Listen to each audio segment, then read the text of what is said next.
தாவீது சொல்றான், உமக்கு நாங்க கொடுக்கறதுக்கு நாங்க ஏமாத்துறோம், உம்முடைய கரத்திலிருந்தே வாங்கி உமக்கே கொடுத்தாண்டவரே, உம்முடைய கரத்திலிருந்து வாங்கி உமக்கே கொடுத்தாண்டவர் சொல்லிட்டு நான் அற்பமான மனுஷன் சொல்றான், நான் எம்மாத்திரம் சொல்றான், நான் நீசன் என்று சொல்றேன், கர்த்தருக்கு முன்பதாக நான் ஒண்ணுமே கிடையாதுன்னு சொல்றான். அன்பு பிள்ளையே, அதனால தான் தாவீதுடைய வாழ்க்கையில தேவ சித்தனை பண்ணுச்சுங்க, நிறைவேறிச்சு. நீ எதை உன் வாழ்க்கையில பெருசா நினைக்கிறியோ, எதை நீ விலையேறப்பட்டதா நினைக்கிறியோ, அதை கர்த்தருடைய பாதத்துல போட்டு உடைச்சிரு.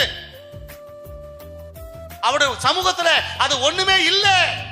உன் பணம், உன் பதவி, உன் படிப்பு, உன் கௌரவம், உன் ஆஸ்தி, உன் அந்தஸ்து, உன் வேலை எல்லாமே ஆண்டுடைய பாதத்துல ஒண்ணுமே இல்லைன்னு சொல்லி என்னைக்கு நீ சமர்ப்பிக்கிறியோ அன்றைக்கு தான் தேவ சித்தம் உங்க வாழ்க்கையில் என்ன பண்ணுமா, நிறைவேறும்.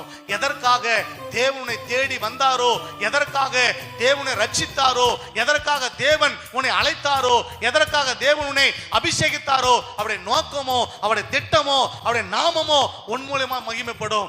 இல்லாவிட்டால் 25 வருஷமானாலும் நீ வந்து சும்மா வெறுமையாய் வந்து போய் கொண்டுதான் வீட்டுக்கு வருகிற விரந்தாளியை போலதான் நீ வந்துணும் போய் இருக்கணும். எந்த ஒரு உயர்வோ, எந்த ஒரு மாற்றமோ, எந்த ஒரு வளர்ச்சியோ, எந்த ஒரு மேன்மையோ உன் ஆவிக்குரிய வாழ்க்கையில நீ பார்க்கவே முடியாது. நீ கனவுல கூட அதை காண முடியாது. அப்ப விலையேற பெற்றதை கொண்டு என்ன பண்றா, போட்டு உடைச்சா.